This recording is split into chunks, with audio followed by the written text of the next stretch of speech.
Buenas tardes, bienvenidas, bienvenidos. Gracias por venir, gracias al servicio de actividades culturales de la UCA, al proyecto Atalaya y a la revista Periférica.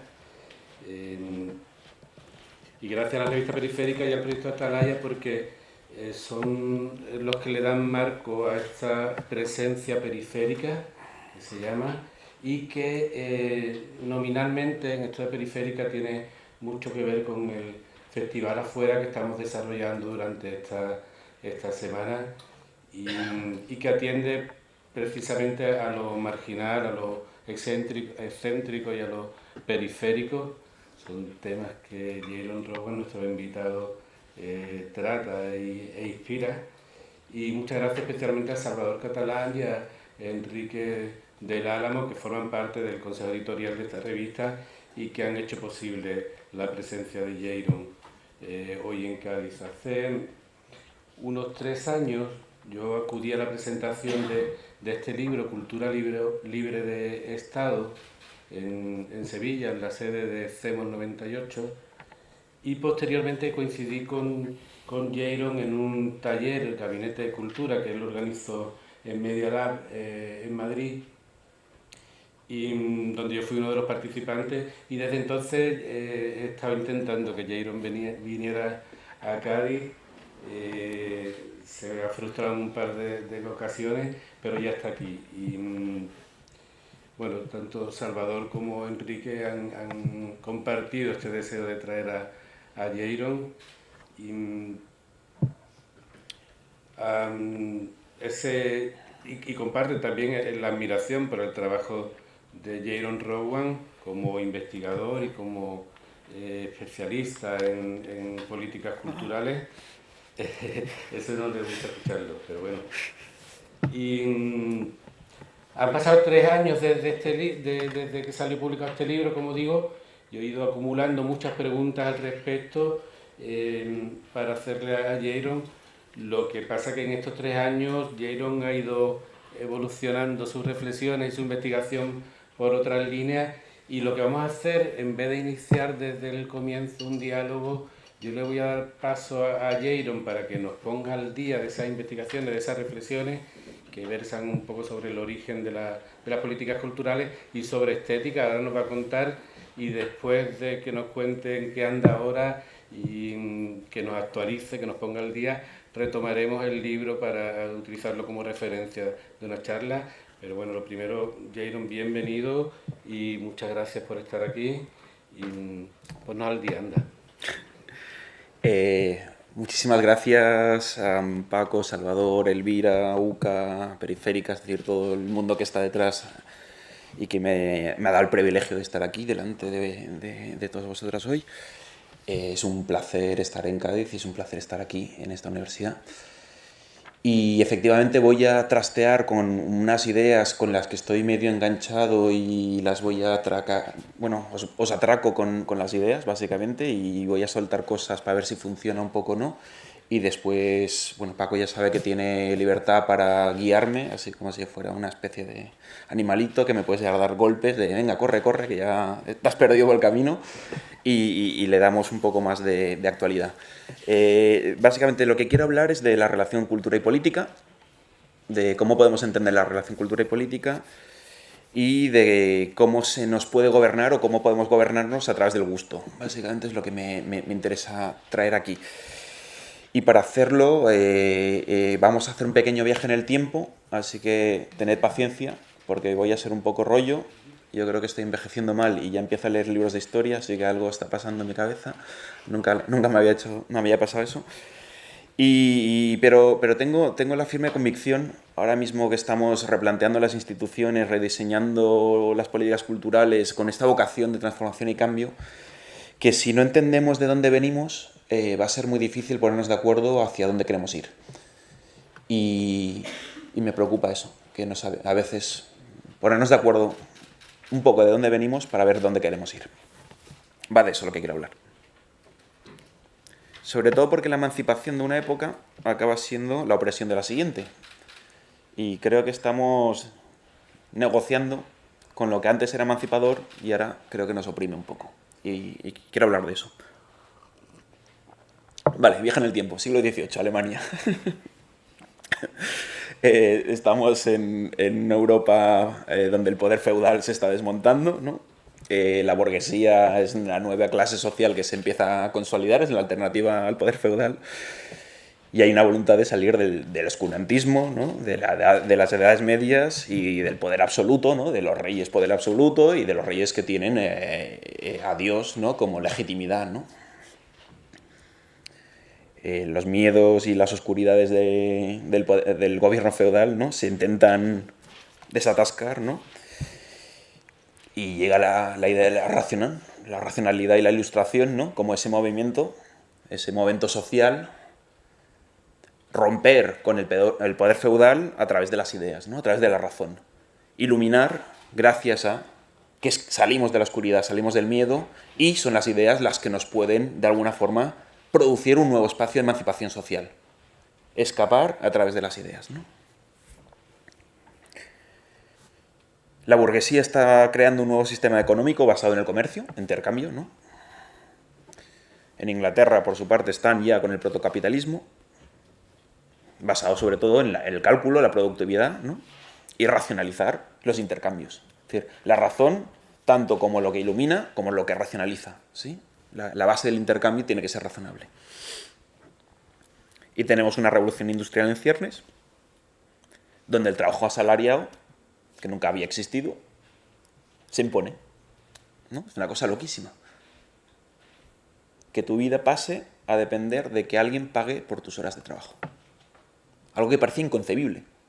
Podríamos meternos allí mucho, pero no me voy a meter, pero vamos, sabéis que está el libro de Federici, de Caliban y la bruja, que habla de la acumulación primitiva muy bien. Hay todas las crueldades que pasó para que la gente aceptara trabajar por un salario y dedicar 10 horas de su vida a algo que no le interesaba para nada, y lo seguimos pagando las consecuencias de eso, ¿no? Es decir, que creo que el trabajo sigue ahí, pero hoy no voy a hablar mucho de trabajo, pero sí de este cambio social donde aparece la razón, donde aparece la ilustración y donde aparece lo productivo, ¿no?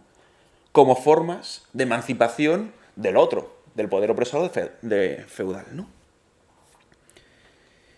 Y donde estamos viviendo algo que parece que nos va a deshumanizar, ¿no? La ilustración nos hace más humanos, pero al mismo tiempo el capitalismo nos deshumaniza, nos convierte en una parte de una máquina. Entonces, frente a esta idea de razón y cálculo como el nuevo poder hegemónico, en 1750 Baumgarten escribió un libro que se llama Estética, que es un tratado sobre todo de filosofía del cuerpo. Y aquí es donde quería empezar hoy.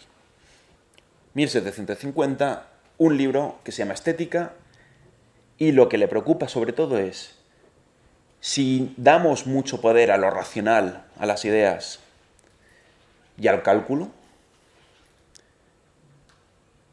¿qué pasa con el cuerpo? ¿Qué pasa con lo sensible? ¿Qué pasa con todo aquello que no es racional ni es productivo? Que es bastante, o podría llegar a serlo, ¿no? Entonces, la estética nace como una filosofía que se interroga sobre cómo nos afectan ciertos objetos. Objetos que no nacen para ser productivos y que no son enteramente racionales. Un poema, una novela, una obra, un cuadro, ¿no? ¿Cómo nos afectan? ¿Qué vivencia corporal tenemos de eso?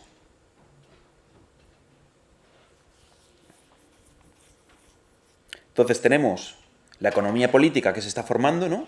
Que será lo que se dedique a estudiar objetos, mercancías, ¿no? La economía política quiere mirar a las mercancías. Tenemos las ciencias naturales que se están consolidando para mirar los objetos de la natura. Y tenemos la estética que se consolida o se empieza a consolidar para ver estos objetos raros que nos afectan no de forma puramente racional ni sirven de forma productiva, pero sabemos que afectan a nuestro cuerpo. Entonces, frente al temor de que el racionalismo nos come, ¿no? De que el positivismo de la ciencia, ¿no? Todo tiene que estar medido, tocado, evaluado, todo tiene que ser así como milimetrado, aparece lo sensible como otra área de aprendizaje. Podemos aprender desde lo sensible. El cuerpo puede ser un lugar de aprendizaje, que no es ni racional ni es productivo. Y ese era el valor de la estética. Aprender desde un sitio diferente. Aprender desde el cuerpo. Claro, lo sensible, además, cuando se está acabando el poder desde arriba, el que te hace súbdito, te tienes que hacer sujeto. ¿No? Y la estética sirve mucho para eso. Porque la estética te da interioridad. Te dice, frente a esta novela, yo sé que hay algo aquí pasando aquí dentro, que no es puramente racional y que no es puramente político. Frente a las tribulaciones del jovencito Werther, está pasando algo dentro mío. Esa interioridad me empieza a producir como un sujeto. El gobierno del yo viene a través de lo sensible. No soy sujeto porque hay un señor rey que me dice que tú eres mi súbdito y yo te reconozco. Sino yo me empiezo a reconocer como sujeto porque me doy cuenta que tengo una realidad sensible dentro.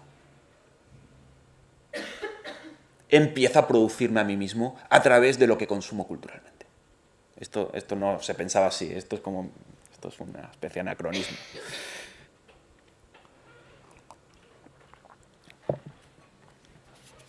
Entonces, tenemos una burguesía como nueva clase social que se está consolidando, que está creciendo y que encuentra en la estética una herramienta muy útil. Porque cuando hay que producir una comunidad, no hay nada más útil que entender a la gente que le gusta lo mismo que a ti. La gente que siente lo mismo frente a una misma situación, un mismo objeto, una misma obra de arte. Eso produce un sentimiento de comunidad. Nos emocionamos frente a este autor. La burguesía empieza a reconocer que pasa algo por allí porque tiene una herramienta nueva que se llama estética. Pagan por ver cosas que no son productivas ni son racionales, pero que como les hacen sentir cosas de forma colectiva, les unen como clase.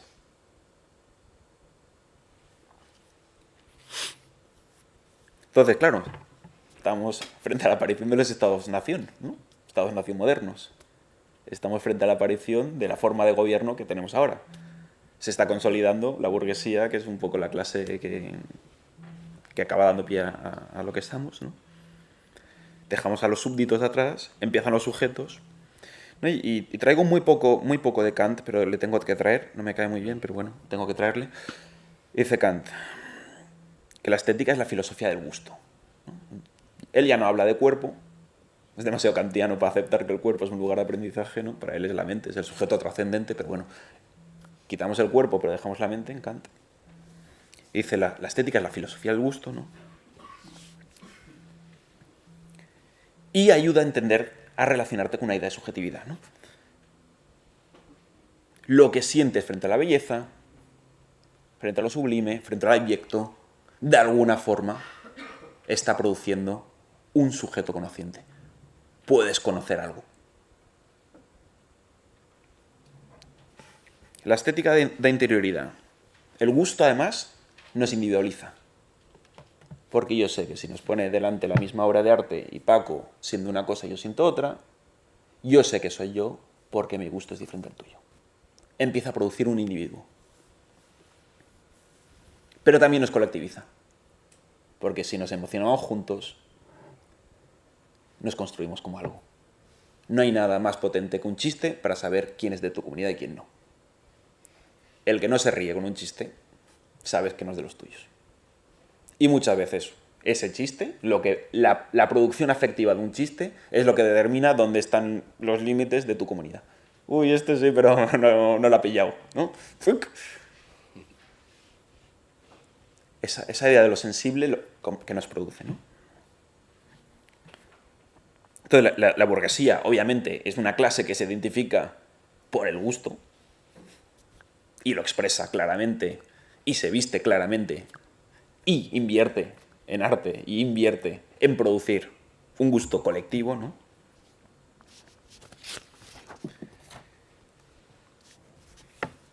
Y dice Kant en la Crítica al Juicio, siglo XVIII, dice, el gusto es la conformidad con la ley sin la ley. Y esto es lo más importante que quiero decir hoy. ¿Qué quiere decir eso? Frente a estos estados-nación que se están creando, donde hay que empezar a delimitar territorio, donde hay que poner barreras políticas, donde hay que hacer legislación, sabemos que hay una producción de identidad colectiva que no se puede nombrar. Porque no puede haber una ley que diga te tienes que emocionar frente a este himno. No lo puedes poner en la ley. Pero sabes que las personas que se emocionan frente a cierto himno son de esa comunidad concreta. No puedes legislar el gusto, pero el gusto es una de las leyes más importantes que hay. No puedes decir este museo tiene que tener buen gusto. Sería terrible. Pero sabes que no puedes poner en tela de juicio el gusto del museo. Y poner en crisis el gusto de una institución, su estética, es empezar una crisis política. Y aquí empieza lo divertido, ¿no? Esta idea de que empieza a haber dos leyes. Una ley escrita y la que no se puede escribir. Una ley de lo racional y una ley de lo sensible. Y la ley de lo sensible nunca la puedes poner sobre el papel, pero es la que produce sujetos. Y la ley de lo racional es la que te dice quién no entra en el juego.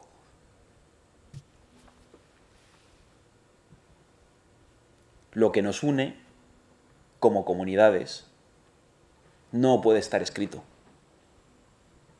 A nadie le puedes poner como ley te tiene que gustar un carnaval. Pero es porque nos gusta el carnaval que sentimos que somos una comunidad. Pero pasa lo otro. Hay quien no le gusta. Y ahí empieza la tensión. La exclusión por el gusto. Aquellas comunidades que no comparten la estética hegemónica, que no comparten el gusto general. Aquellas comunidades que están fuera de la ley del gusto. Aquellos que no se sienten representados por un símbolo, por una estética, por un cuadro, por una nación simbólica. Y no les puedes expulsar porque no se emocionan. Pero ¿qué haces con los que no pueden compartir tu gusto? ¿Qué haces con quien no se identifica con tus símbolos? ¿Qué haces con quien no le cruza el cuerpo una determinada tradición cultural, una determinada estética, un determinado himno? ¿Qué haces con eso? Porque la ley no pone que nos tiene que gustar el himno. No puede ponerlo. Pero nos sentimos comunidad cuando ese himno nos junta. Y ahí empieza la trama de cultura y política que quería traer ahí, ¿no? Cómo negociamos lo que se puede poner y lo que no se puede poner. La ley explícita y la que no se puede explicitar. La ley de las ideas y la ley de los cuerpos.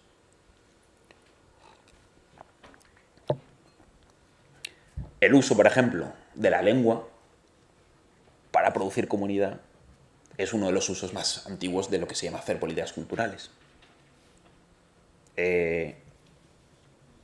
Giuseppe Mazzini, siglo XIX, Italia, ¿no?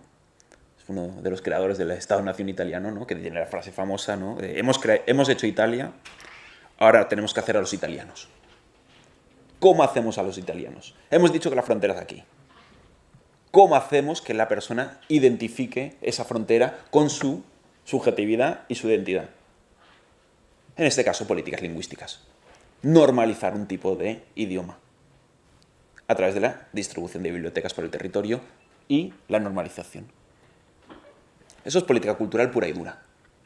Es una política de consolidación del sujeto, italiano en este caso, a través de la lengua.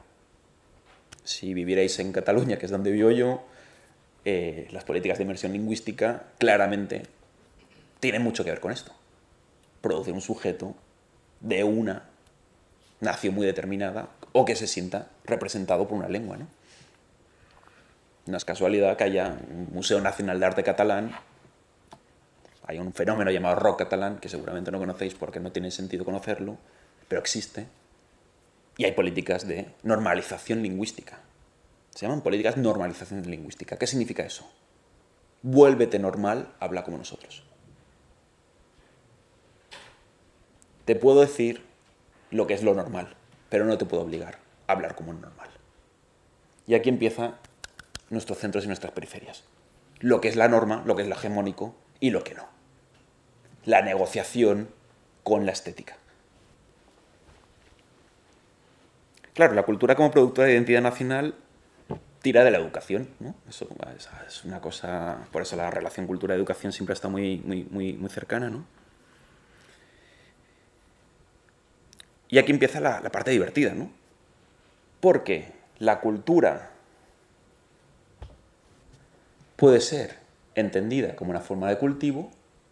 Yo me cultivo a través de la cultura, yo leo, yo exploro, yo entiendo, pero también es la herramienta con la que puede ser cultivado. Tú consumes esto, lees esto, etcétera, etcétera. Esta tensión, esta arma bipolar, que lo que te puede emancipar también es lo que te hace sujeto, es donde hacer política cultural siempre es peligroso. Porque siempre estás en este juego de permitir que alguien se cultive, darles acceso para que crezcan intelectualmente, para que su subjetividad se expanda, para que crean más interioridad, pero al mismo tiempo, dependiendo qué armas le des para eso, vas a producir una identidad, una subjetividad y una cultura muy determinada. Elegir los libros de una biblioteca nunca ha sido un tema baladí.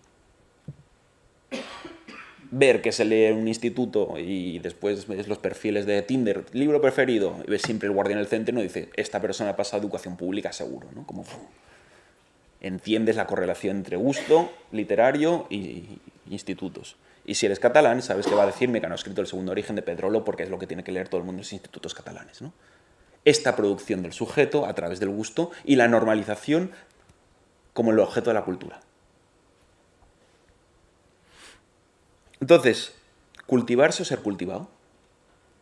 Dar acceso a la cultura para que la gente pueda cultivarse, pero porque das acceso a la cultura, cultivas a la gente.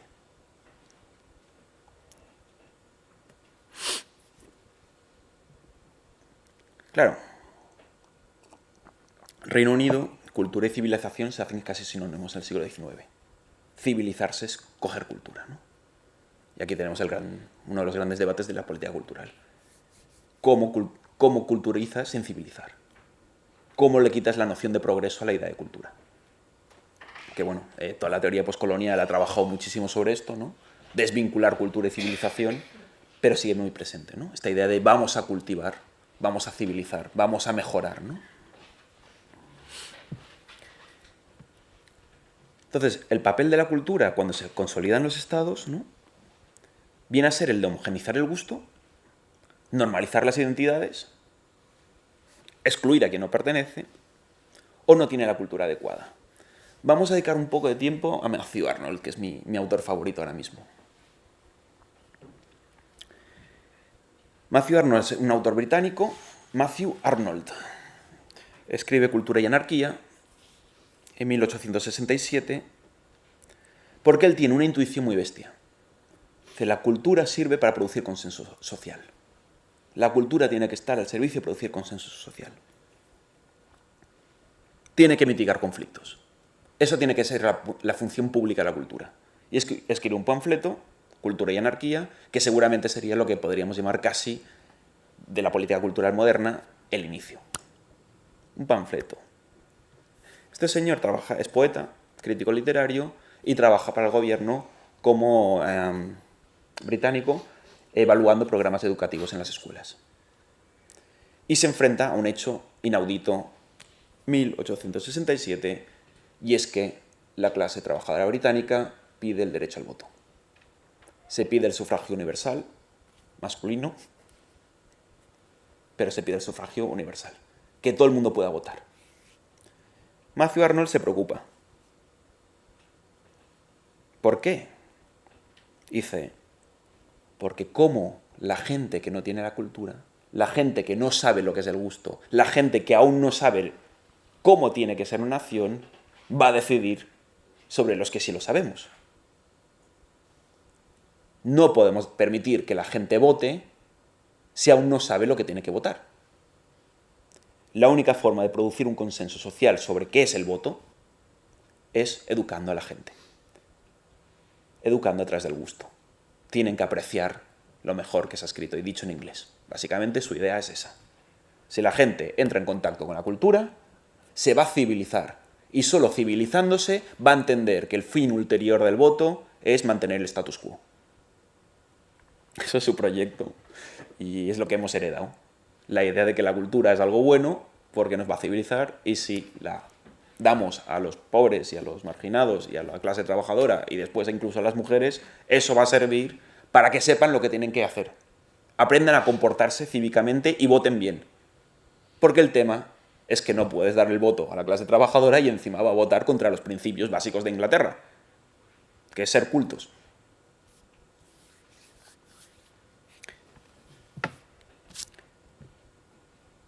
Para él, enseñar a la clase obrera a valorar una nación, ¿no?, es el mejor método para evitar la querella industrial y la lucha de clases. Os doy cultura para evitar la lucha de clases. La idea básicamente de Matthew Arnold es esa. Hay que hacer un plan educativo para toda la nación para evitar que haya un conflicto. Porque sí, él defiende la cultura, pero sigue la anarquía, ¿no? En su libro se llama Cultura y Anarquía, la anarquía es la clase trabajadora, nos va a destrozar el tinglao. Porque no van a votar lo que hay que votar. No saben lo que es lo bueno. Dice él, cito textualmente, la cultura es la búsqueda de nuestra perfección completa y su medio es tratar el saber, en todas las cuestiones que nos conciernen, lo mejor que se ha pensado y dicho en el mundo. Hay que acercar a esta gente lo mejor que se ha pensado y dicho. Porque si lo saben, sabrán votar. Imagina que tienen un gusto diferente. Imagina que su gusto no casa con el gusto de la aristocracia. La hemos liado. ¿Qué hace el Parlamento?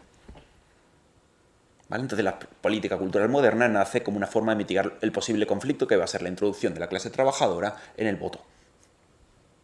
Hay que educar a través de lo sensible. Hay que aprender a apreciar. Así como tiene un lenguaje un poco... Hoy no queda muy bien, ¿no? Dice... La cultura es la maquinaria apropiada para llevarnos hacia la dulzura y la luz, de modo que prevalezcan la razón y la voluntad de Dios. ¿No? Es la idea ilustrada de cultura, en el fondo. La cultura nos acerca a la luz, nos da luces. Y las luces están más cerca de Dios que del otro. A la anarquía, a la clase trabajadora, hay que darle cultura para acercarle la luz. Hay que ilustrarla. El acceso a la cultura es un proyecto de normalización de las clases que aún no están en el gobierno.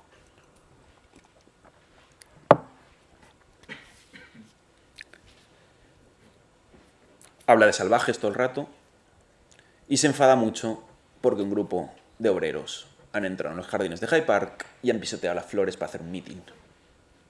Y es como esta gente, que no sabe ni respetar lo mínimo que es las flores no se pisan, van a tomar una decisión que nos concierne al resto del Estado. Le parece inconcebible. Si no tienes un gusto por lo sensible, ¿cómo vas a saber votar racionalmente?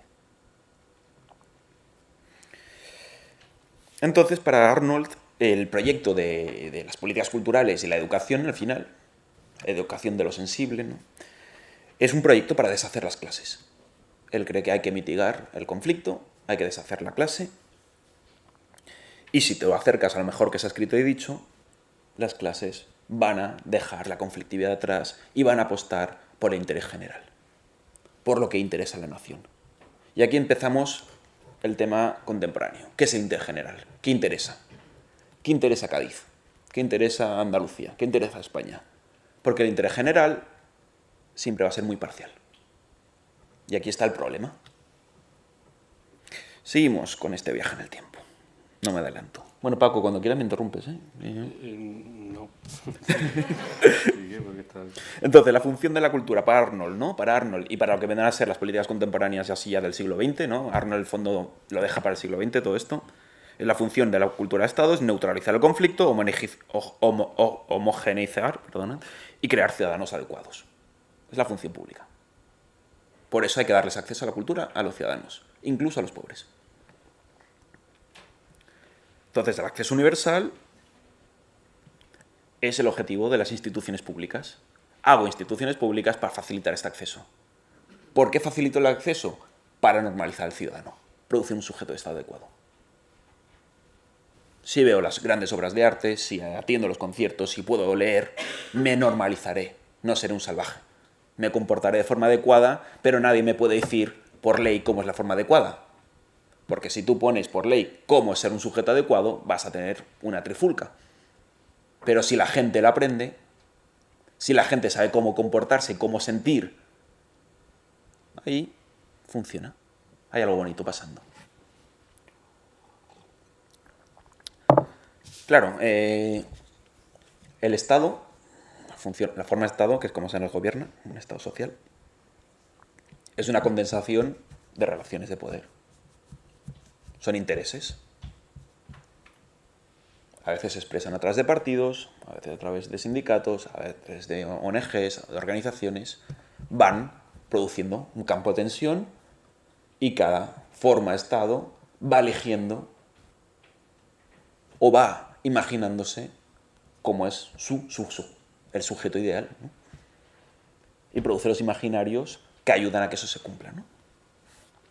Por eso, el Estado es un flujo, va cambiando los gobiernos, pero las instituciones no. Y aquí está el problema. Que las instituciones han nacido para producir el gusto homogéneo, para educar, para dar acceso. Porque el principio de que la cultura es buena y nos va a convertir en mejores personas no lo puede discutir nadie. Nadie de ningún organismo político va a decir, no, a lo mejor en público por lo menos, dar acceso a la cultura es lo peor que podemos hacer. Mucha la gente lo piensa, ¿eh? Pero no puedes decir eso. Entonces, como este Estado que tiende a centralizar, que tiende a hacer homogeneidades, ¿no? Tiene que normalizarse a sí mismo, nos tiene que parecer normal que se nos gobierne, ¿no? Y tiene que hacernos a nosotros parecernos normales, que nuestra vida sea normal. Lo raro de cualquier Estado es que no haya más conflicto. Es decir, si solo una escalera de vecinos, para ponernos de acuerdo con quién va a hacer las llaves del parking, puede haber una guerra civil, ¿cómo es que no estamos todo el rato peleándonos en esta nación? Lo raro en un Estado es que no haya conflicto. Es lo raro. Si no nos soportamos en pequeñas comunidades, estamos todo el rato en tensión. En cambio, hay leyes no escritas que sí que hemos interiorizado y que son las que reproducen el Estado, ¿no? Esto es Bourdieu completamente. Dice Bourdieu en el libro sobre el Estado. Nacimiento del Estado llega acompañado de un proceso de concentración de instrumentos de legitimación, ¿no? Así como el desarrollo de un aparato y una solemnidad simbólicos que rodean el poder real. Es decir, lo que hace el Estado al final es aceptar que es lo real, que es lo posible, que es lo legítimo. Además, el Estado lo sigue haciendo. Yo qué sé. Te dice quién tiene la educación buena y quién no. Si os fijáis en los títulos que os dan las universidades, hasta hace poco seguía firmando el jefe de Estado, el rey. Ahora ya no. Pero venía en poder directo, ¿eh? Tú estás educado. Firma. Su majestad. Tú no tienes el papel, no estás educado. Hay una legitimidad de la educación clarísimamente. También hay legitimidad institucional. ¿Qué artistas están dentro y cuáles no? ¿Cuáles pueden estar en las instituciones públicas y cuáles no? Y sabemos que pasar por una institución pública legitima. Ese poder simbólico del Estado hacia la cultura es el poder real que tiene. Puede decidir, y ahora que estamos aquí, ¿no? Con la periférica en la mesa, qué está en el centro y qué está en la periferia. A mí me gusta ponerlo de otra forma. Qué está en el centro y qué está en los márgenes. O a quién se margina. ¿Qué queda marginado? ¿Qué queda desautorizado? ¿Qué no tiene legitimidad? Muy rápido. Entonces, vemos que tenemos un mecanismo democrático que es muy útil, que es el interés general. Dice cualquier institución, el valor público en una institución cultural es que sirva al interés general. Todo el mundo tiene que sentirse representado. Pero claro, ese todo el mundo es técnicamente imposible. Hemos visto, además, que el interés general, por lo general, nunca se ha cumplido. Sería muy loco pensar que la televisión española, la 1, representa los intereses de todas las ciudadanas y todos los ciudadanos del Estado español. Que todos nos sentimos bien representados. O imagina Telemadrid o cualquiera de estas, ¿no? Responden al interés general, pero claramente producen el interés que consideran que tiene que ser el general. Entonces, es un mecanismo democrático muy útil. Una institución cultural debe servir al interés general. El MACBA, el IBAM, el Reina Sofía deberían interesar al máximo de personas posibles, pero es imposible que lo hagan. ¿Por qué? Por espacio y tiempo es imposible que todas las sensibilidades, todos los gustos, todos los intereses estén reflejados en Reina Sofía. Por lo cual tiene que producir el interés general. Tiene que establecer cuál es el interés general. Porque el interés general no puede funcionar, no puede servir. Esto es un mecanismo democrático porque podemos decirle a una institución, yo qué sé, me imagino el IBAM, no es de interés general que la directora compre obras a un amigo suyo con dinero público y las cuelga allí para subir el precio y revenderlas. Es un interés particular, ¿no? Sí que es un mecanismo democrático. El interés general debería representarnos a todos de una forma, pero al mismo tiempo sabemos que es un ideal imposible. Las luchas por el interés general han sido las luchas culturales desde los 60 hasta ahora. Feminismos que está diciendo, tus instituciones no hay mujeres. ¿Cómo puede ser que sea de interés general esta colección si no estamos nosotras? Las nuevas identidades, las nuevas culturas están exigiendo representación. ¿Cómo puede ser que el interés general margine tanto? ¿Cómo puede ser que se genere homogeneidad y esa homogeneidad sea la que excluya a tantas personas? Y ahí empezamos a negociar qué hacemos con nuestras instituciones. Porque tenemos que velar por el interés general, pero sabemos que es una ficción. Y si intentamos que una institución responda a los gustos de toda la ciudadanía, a todos los intereses, esa institución se va a desmoronar porque es imposible de sostener. Siempre va a haber un gusto marginal, marginado. Y aquí empieza nuestra tensión con nuestras instituciones de ahora. Hemos recibido unas instituciones que garantizan el acceso para generar ciudadanos correctos, homogéneos, identidades consagradas, legitiman, sirven para eso, lo hacen muy bien, se deben al interés general, que no está mal como principio, pero el principio al que se rigen no puede ser funcional. Y cuanto más centralizan, cuanto más tocan el interés general, más excluidos hay. Cuanto más gusta Operación Triunfo, más gente no le va a gustar. Cuanto más consagrado esté un artista, más detractores va a tener ese artista. Cuanto más creemos una capilla de autores y autoras que son los que nos representan, más gente sentirá que está marginada de esa capilla. Entonces empieza nuestra tensión. La cultura sirve públicamente para hacer consenso, pero es que la cultura es de donde nacen los disensos. En esta cosa de cultivar y ser cultivados. Efectivamente, es porque accedemos a la cultura que podemos disentir, pero, por lo general, el disenso no está bien aceptado. Y es esta polarización de tenemos partidos políticos que quieren trabajar con los márgenes, con los disensos, con el conflicto, pero cuando entran a una institución no pueden hacer otra cosa que intentar hacer consenso. El conflicto duele. El conflicto es incómodo. El conflicto cultural es un temazo. La misma herramienta que te va a normalizar es la que puedes usar para desnormalizarte. Quien gestiona y cómo se gestiona esa herramienta es la política cultural.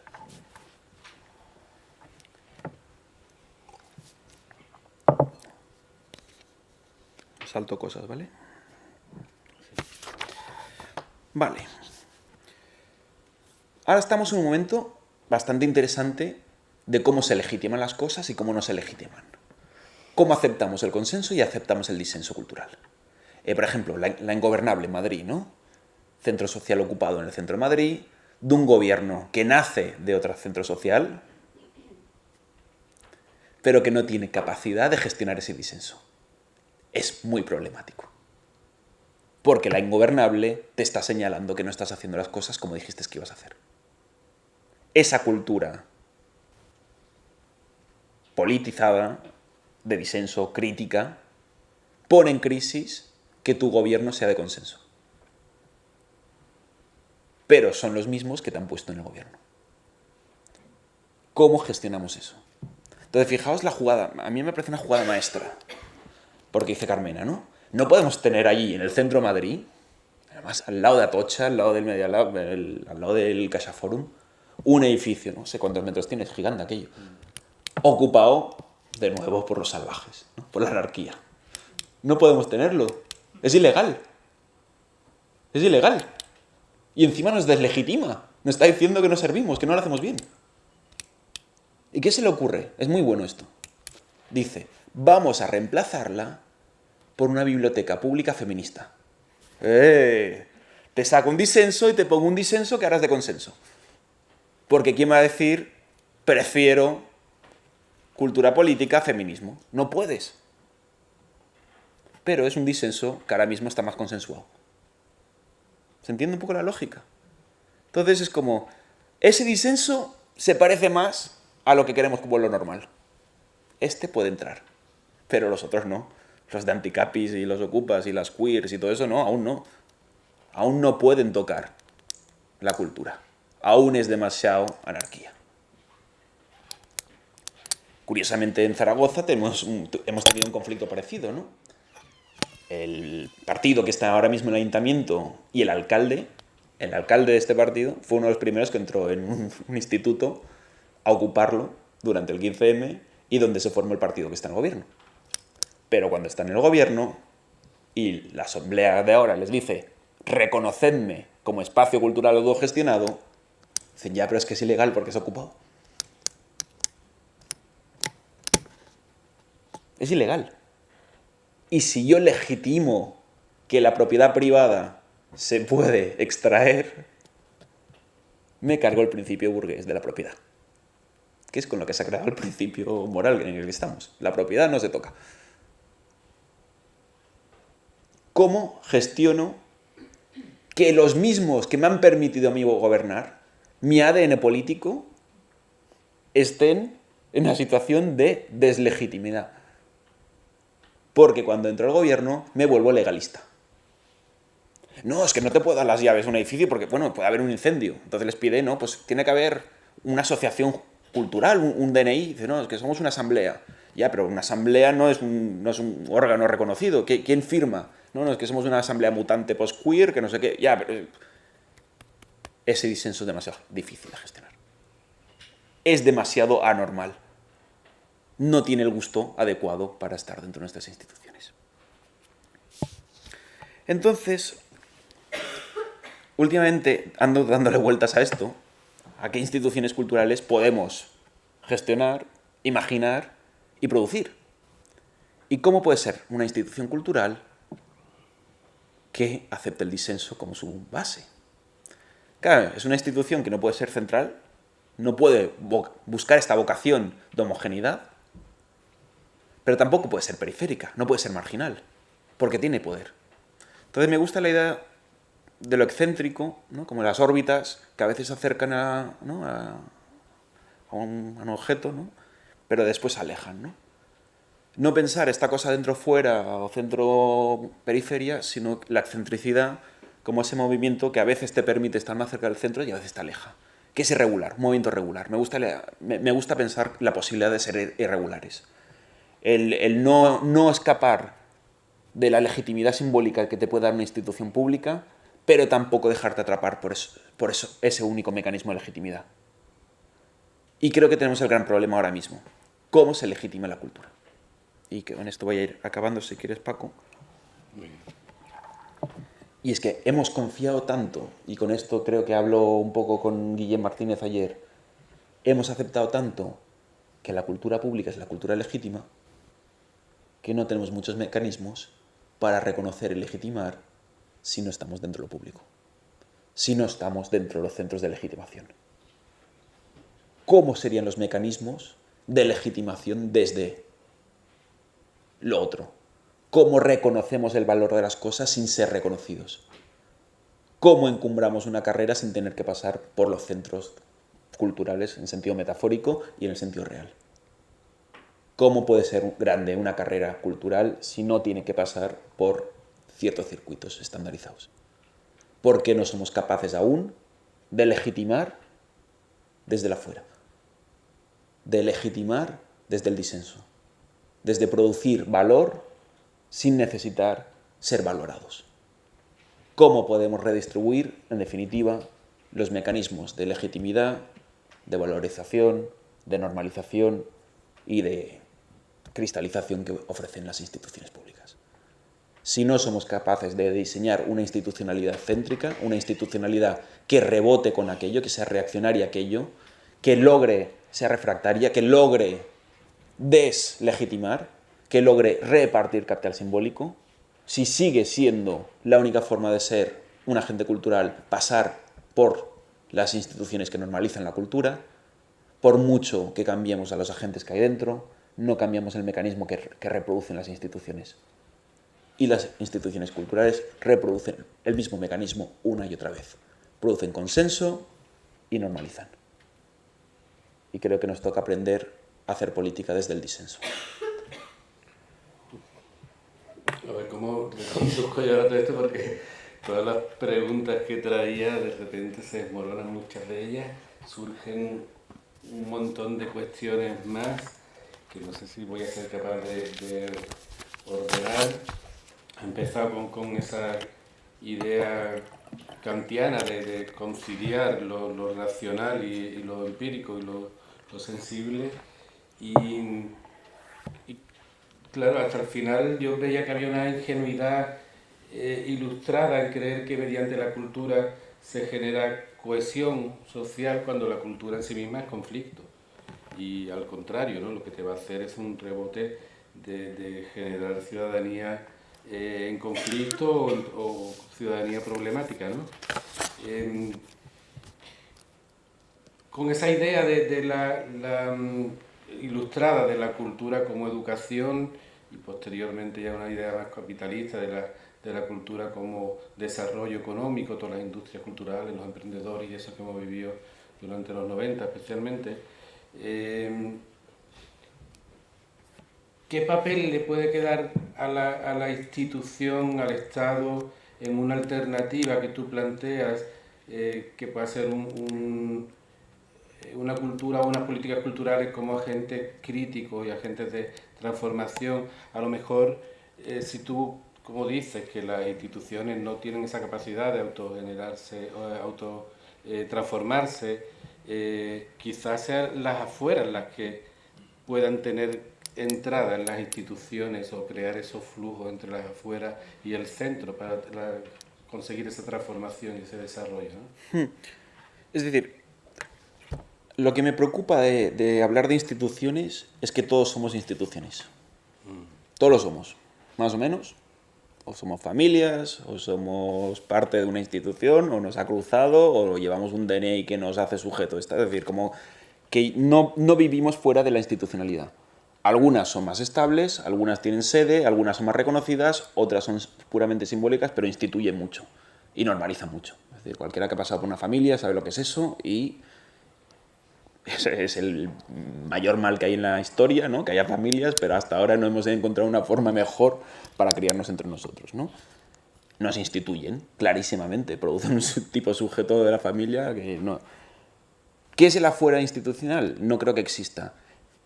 Pero cómo podemos hacer productiva el conflicto con la institución, creo que sí que es lo que es interesante. Es decir, no pensar que estamos fuera, sino aceptar que somos lo que instituimos y cómo nos han instituido, y desde ahí negociar. Y creo que allí es donde esta tensión entre legítimo y legal, por un lado, consenso y disenso, son los dos ejes que me parecen me parece el motivo de movilización política de la cultura ahora mismo. Es decir, no esperar ser legitimados y buscar formas de que el disenso sea productivo. Y yo creo que eso se nos da fatal. Es decir, si vemos un poco los acompañamientos que ha habido a cualquier gobierno del cambio, han sido de acusación. ¡Lo hacéis mal! ¿No? Esto no era. ¿Cómo acompañas críticamente eso? Porque se acusa y se recibe como acusación también, que tampoco es que sean él, ¿no? Cuando uno ocupa una institución pública, siente enseguida que está defendiéndola. De repente todos los otros son los salvajes. Entonces creo que hay que negociar eso. Jerón, aprovechando esa mención que hace los ayuntamientos del cambio, cuando sale Cultura Libre Estado hace 3 años, eran los comienzos, y se auguraba buenos tiempos para explorar alternativas, para explorar otros territorios, y el libro de hecho propone nuevos modelos de experimentación. Yo no sé si se puede hacer ahora mismo un balance, una valoración de qué ha pasado en estos años, si se ha perdido oportunidades, si ha habido realmente transformaciones, si las instituciones realmente se han vuelto más transparentes y más accesibles, ¿no? La política pública, lo que nos dice la Constitución, es que todo ciudadano tiene derecho a acceso a la cultura. Tenemos un derecho garantizado constitucional, ¿no? Por esta idea de que la cultura es lo que nos produce como sujetos, y es buena. Entonces, ¿cómo piensa la Constitución? Es decir, ¿cómo piensa la normativa y las instituciones qué es el acceso a la cultura? Nos dice, están los derechos de prestación, es decir, tenemos que producir instituciones que permitan que la gente acceda a la cultura. Están los derechos de libertad, pues la libertad de expresión, ¿no? O la libertad de comunicación, porque si no tengo el derecho a expresarme o comunicarme, no puedo crear cultura, ¿no? Entonces tenemos derecho de prestación, las instituciones tienen que dar el lugar donde la gente consuma, acceda, consulte. Derechos de libertad, puedo opinar, puedo pensar, puedo imaginar, y los derechos de participación. Los derechos de participación son los que menos han trabajado en el Estado español.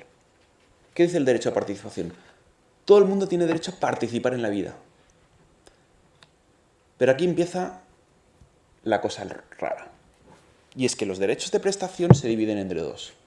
Los de creación y los de producción. ¿Qué son los de creación? Tú tienes derecho a crear obras, a escribir poemas, a imaginarte cosas. Pero encima tienes derecho a vivir económicamente de ellas. Son los derechos de producción.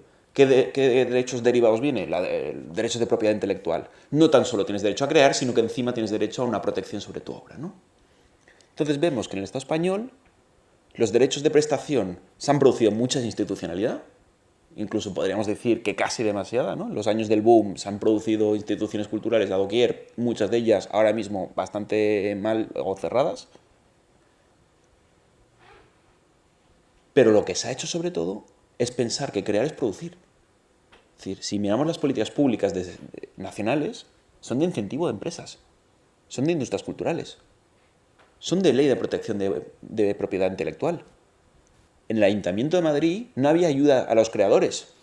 Se han abierto las ayudas a la creación por primera vez en 8 años.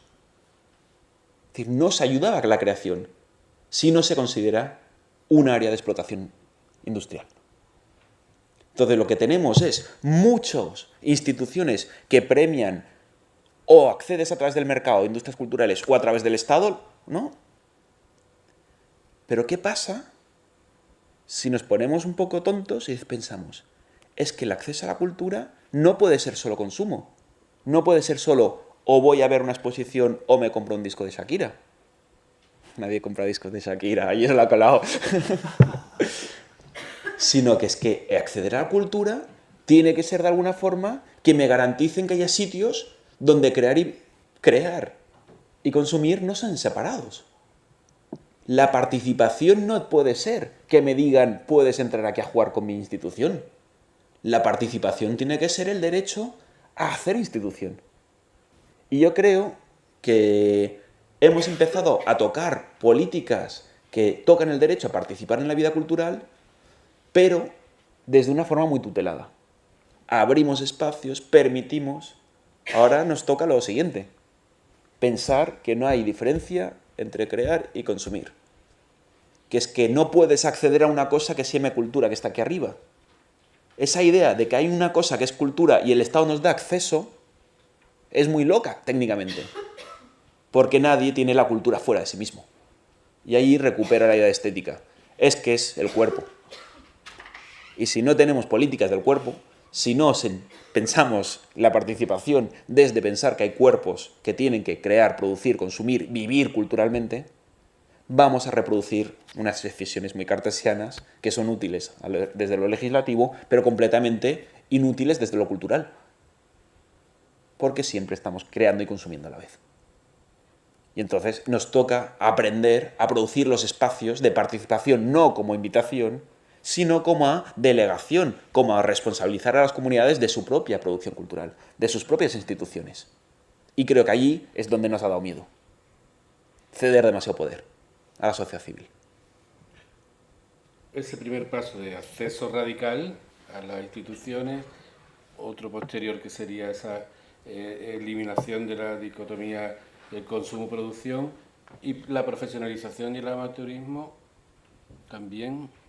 Claro, aquí hay un tema que es el gordo, y es que nos han dicho que hay industrias culturales, pero en el Estado español nadie vive de hacer cultura. Entonces es como una industria ficción. A mí me gusta pensar que es una industria ficción, ¿no? En el que todo el mundo las nombra, pero nadie vive de ellas, ¿no? Es como, imagina que trabajas en una fábrica de la SEAT, pero no cobras, ¿no? Entonces, pues igual no trabajas, ¿no? Pues hay industrias culturales, pero no hay trabajo cultural. Hay una precariedad brutal. Entonces creo que es un tema que nos toca como responsabilidad colectiva. El correlato de la participación tiene que ser repensar qué es economía de la cultura y qué es una economía digna y qué es una economía no marginal y qué es una economía que permita que crear, producir, consumir sean lo mismo y encima no tengamos que escindirlo. Esa tarea pendiente que nos hemos quitado de encima desde los agentes culturales, porque desde siempre han rechazado hablar de economía, que también es verdad, pero desde las instituciones políticas, porque han encontrado en lo de las industrias culturales una solución que parecía que tiraba millas, porque a todo el mundo le parecía bien ser una industria, pero después se ha dado cuenta que no trabajaba ni cobraba. Creo que hay un debate, y aquí sí que hay que aprender a trabajar el disenso, y es qué es economía de la cultura. Porque ahora mismo es una ficción, para casi todo el mundo, incluso para la gente que le va bien, que es lo triste. Que las vidas de muchas personas que trabajan de forma activa en el mundo de la cultura es una vida muy triste, muy dura, con mucha precariedad. Y si eres mujer, mucho peor todavía. Y si eres inmigrante, ya ni te cuento. Es decir, la precariedad que ahonda y que abunda es seguramente una de las tragedias más grandes. Pero como no nos gusta hablar de economía, no lo tocamos mucho. Una de las propuestas en Cultura Libre Estado, uno de los territorios que tú planteas para explorar es el del procomún. Cuéntanos un poco qué es el procomún, cuéntanos si sigue siendo válido, si ha habido algún experimento en estos años de ayuntamientos del cambio. Sí, el procomún es una fórmula de propiedad, básicamente, que concibe que además de tener una propiedad privada o una propiedad pública, puede haber una propiedad comunitaria de algo. Para que haya una propiedad comunitaria tiene que darse 3 elementos. Tienes que tener un recurso muy claro, tienes que tener una comunidad que lo quiera gestionar y tienes que tener una capacidad de legislar sobre ese recurso. Si esos 3 elementos se cruzan, entiendo el recurso, tengo una comunidad fuerte y encima tengo mecanismos de gobernanza, se gestiona la propiedad de una forma completamente diferente, que no es ni pública ni privada. El procomún, yo creo que el problema es que lo hemos dado como solución y no como pregunta. Es decir, ¿qué sería el procomún de la cultura? Y creo que tendríamos que, seguramente, ¿no? Como recular un poco y no hablar del procomún todo el rato como una solución, sino como un problema. Y es que cuando estamos hablando de, yo qué sé, el flamenco, de quién es y quién lo tiene que gestionar, si es un conjunto de elementos de propiedad privada que cada uno tiene que explotar por separado, o tiene que haber una dimensión de esa que vaya más allá de lo público, de lo privado, porque todo el mundo se puede nutrir de ello, creo que es una hipótesis a explorar, ¿no? Entonces, pensar que la cultura puede producir estos comunes, estos acervos colectivos de los que todos tenemos que poder acceder para poder seguir haciendo cultura, porque el problema está en que nadie ha escrito un libro sin haber leído 1000 libros antes, nadie ha compuesto una canción sin haber escuchado 1000 canciones antes. Entonces, si privatizamos el acervo cultural, si privatizamos la materia prima sobre la que se produce cultura, ¿qué tipo de economía de la cultura nos queda, ¿no? Entonces, lo del procomún es una hipótesis que está bien tener, que creo que abre preguntas, pero que no es una solución, porque no hay una forma de gestión de la cultura ni una forma de gestión procomunal, sino que son arreglos temporales, geográficos y muy, muy específicos, ¿no?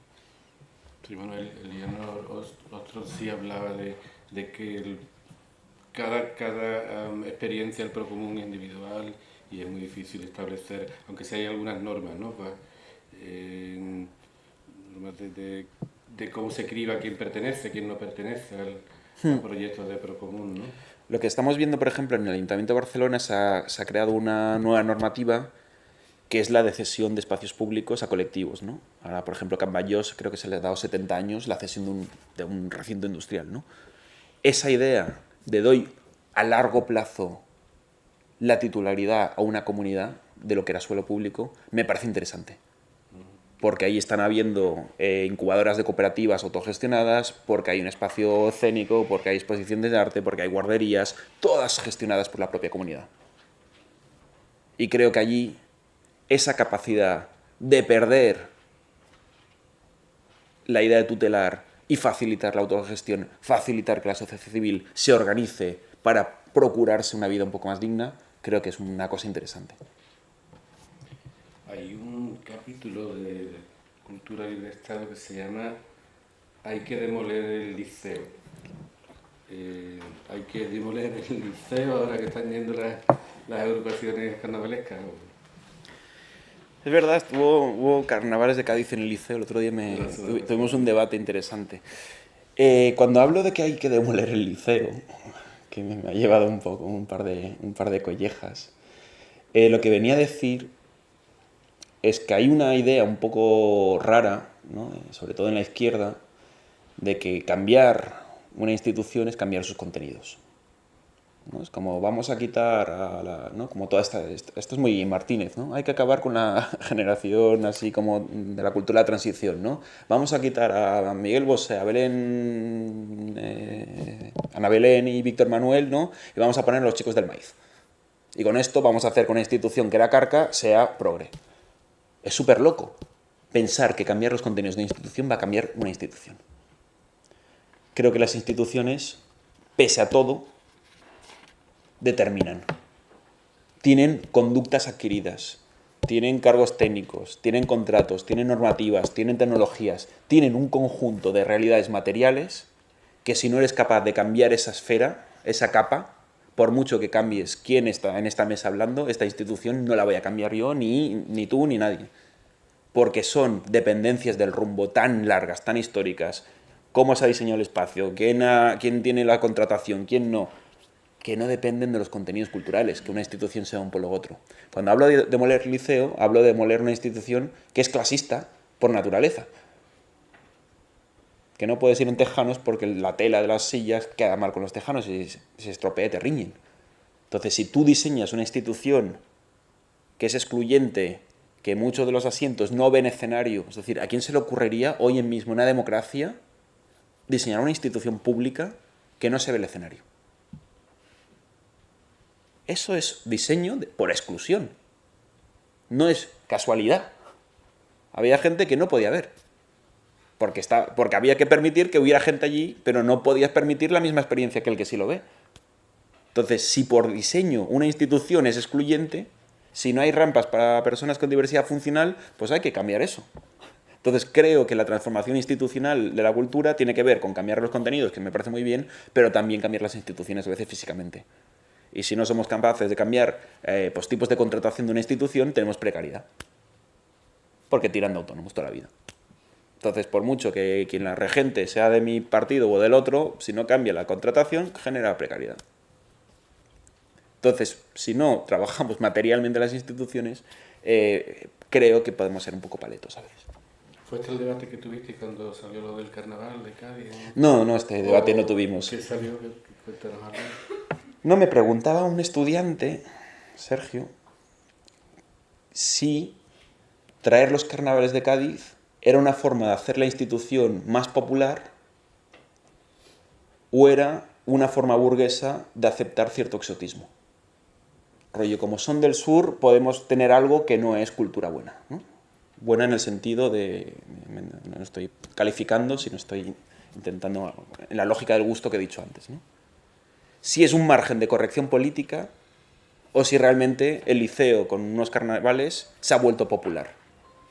Yo creo que el liceo, viendo su organigrama, viendo quién lo preside y quién invierte y quién gana y quién pierde, por mucho que tenga los carnavales, sigue siendo pero lo más clasista que hay en la ciudad de Barcelona. Me da la sensación que los contenidos no cambian la composición política de esa institución. pero igual me equivoco porque no sé nada de los carnavales.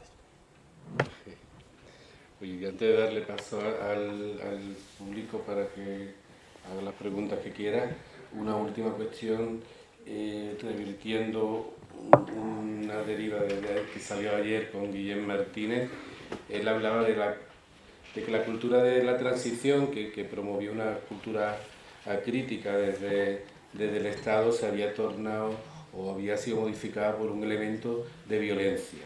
Y hablaba creo que eran 100 millones de euros, me parece que era 100 millones de euros, que recauda el Estado ahora mismo por la ley Mordaza.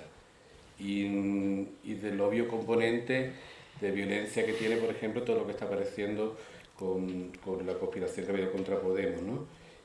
Yo no sé si esa deriva que él hace de sacar la cultura de transición a otros aspectos de lo social, si también en la cultura ha revertido ese evento de violencias, si centrándolo en la parte de censura o... A ver, está claro que con el último gobierno pues ha habido un tipo de censura que no había habido en este país hace mucho tiempo, ¿no? Eso no creo que haya ninguna duda sobre ello. Dice Bourdieu, ¿no?, que el Estado lo que tiene es el uso legítimo de la violencia, ¿no? Y lo sigue haciendo, ¿no? Está claro que cuando se puede ejercer la violencia, ya sea física o simbólica, el Estado lo sigue ejerciendo, intentando meter gente en la cárcel por sus letras o dando palos a quien no está de acuerdo o no comparte los ideales.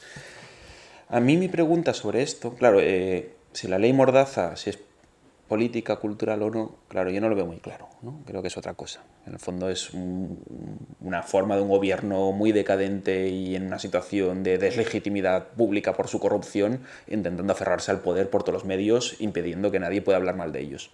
Yo diría que es eso, pero bueno, igual me equivoco. Creo que hay una cosa que no tenemos en el Estado español, que es lingüística pura, que el mundo anglosajón sí tiene. Ellos diferencian cultural politics de cultural policy. Cultural policy serían lo que nosotros llamamos políticas culturales, es decir, políticas de gestión de la cultura, ¿no? Pero cultural politics es complicado porque lo hemos traducido al revés nosotros, ¿vale? I'm false friend, ¿no? Cultural politics es el lado cultural que tiene cualquier momento político. Por ejemplo, feminismo, ¿no? Hay una realidad política muy clara, ¿no? Pues hay desigualdad salarial, ¿no? Hay mecanismos de política pura que hay que cambiar porque es ilegal eso, ¿no? Pero también tiene que haber un reconocimiento simbólico del papel de la mujer en la historia, que eso es política más cultural. Si no están las dos unidas, si no hay un cambio cultural de la percepción de la mujer y además un cambio de las condiciones laborales, no va a haber una transformación real, ¿no? Entonces es cultural policy y cultural politics a la vez.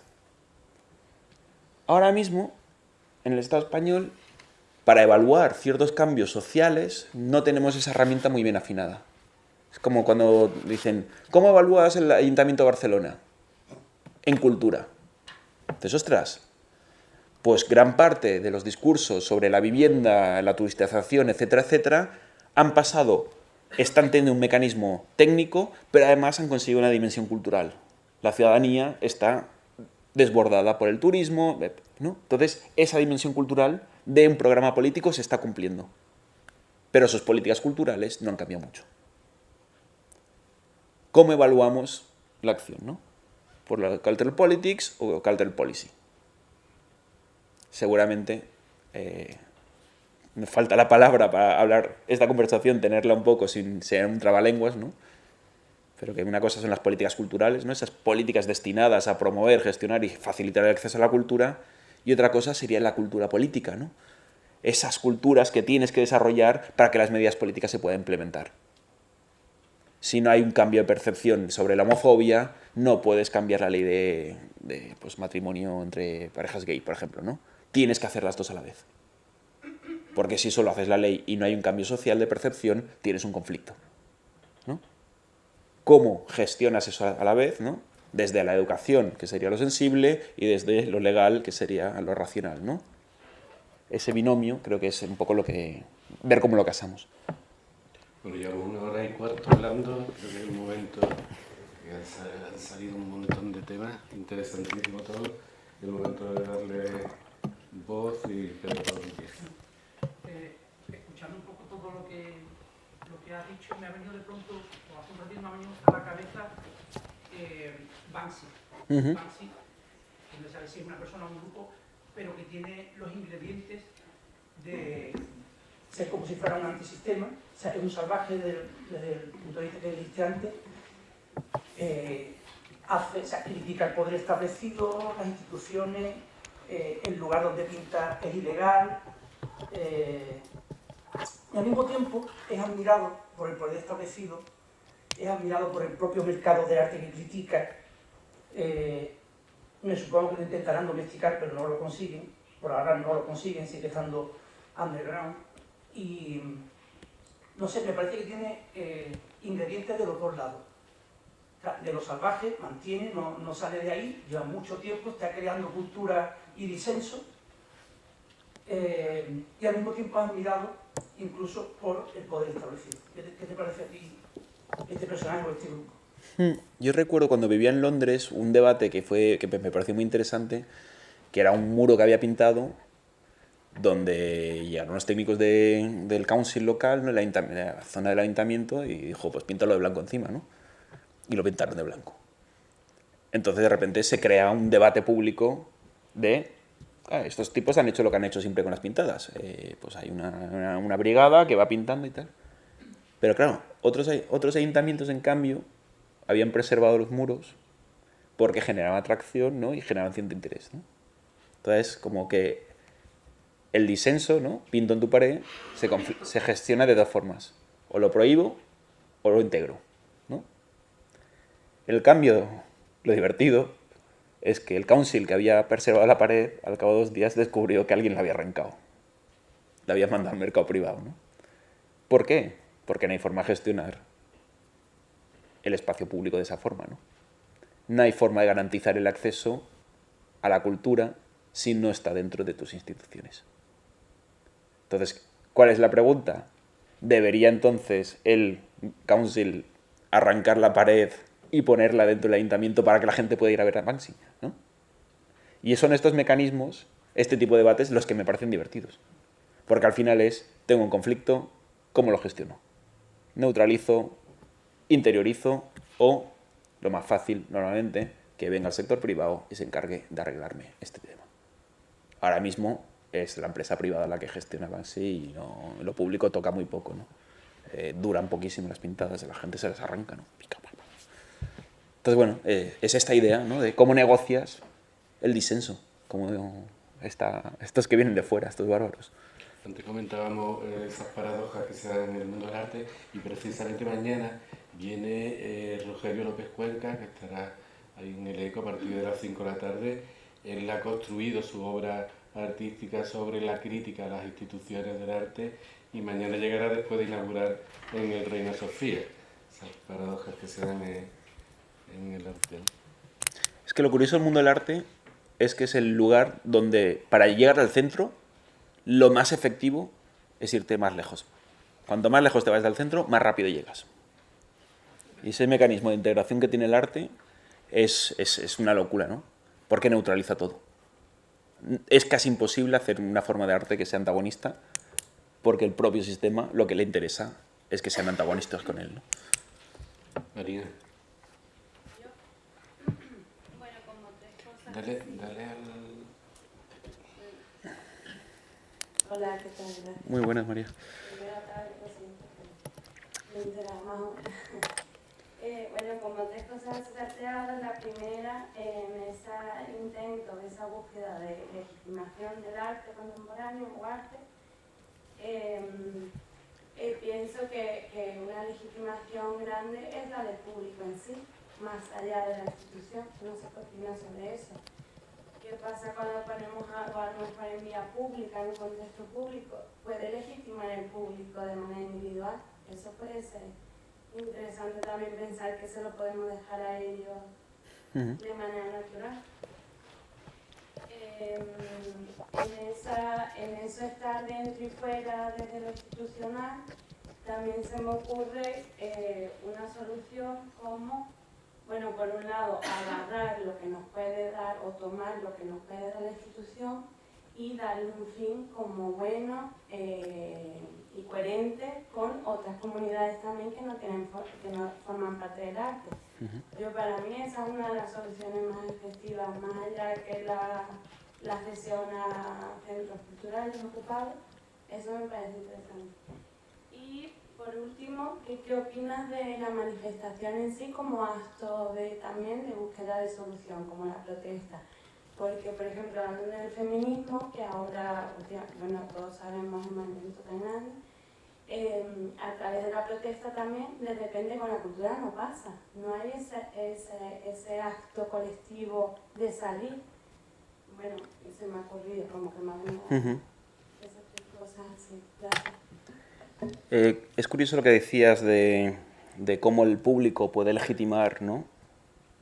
La cultura, porque una de las críticas que le hacían a Matthew Arnold, ¿no?, es que en el fondo lo que hacía es que el Estado fuera una suerte de guardián del gusto, ¿no?, que las instituciones se vuelven guardianes, ¿no?, al elegir lo que es válido y lo que no, guardan, defienden el gusto general, ¿no? Entonces, claro, cuando decías eso yo me imaginaba, me he vuelto reaccionario por dentro, porque me imaginaba cuando mis estudiantes van en un graffiti por el barrio, se hacen un Instagram y después andan todos detrás del mismo Instagram, ¿no?, y legitiman eso, que tiene muy mal gusto por lo general, ¿no?, porque cualquier persona que sube cosas a Instagram tiene que tener mal gusto, ¿no?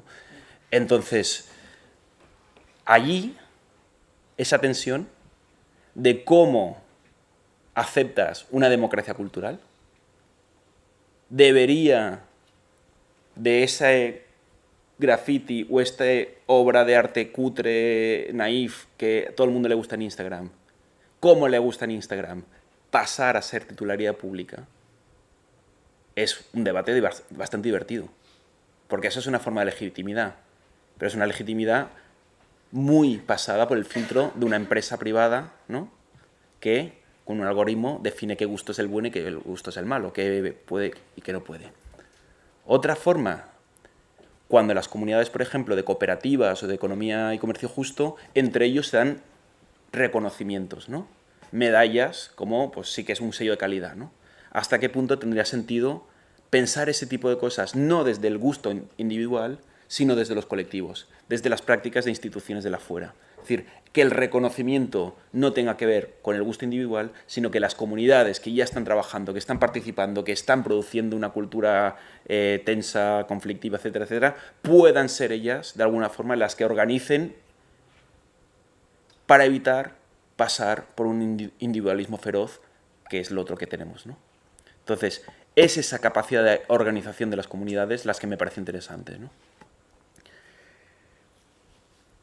Y después, sobre el tema de las manifestaciones y tal, por ejemplo, en Barcelona sí que hay un colectivo que se llama Donas y Cultura, Mujeres y Cultura, que han estado como muy presentes en redes, en el tema de un director de teatro en concreto, sacando noticias, haciendo de lobby. Creo que es posible y creo que tendría que ser más posible y más frecuente que eso pase. Es, de nuevo, la capacidad que tienen las personas en organizarse y ponerse objetivos comunes lo que debería prevalecer, ¿no?, como forma de antagonismo o forma de señalamiento, lo que quieras llamarlo. Tamara. Sí. ¿Se me escucha más o menos? ¿Me escucháis?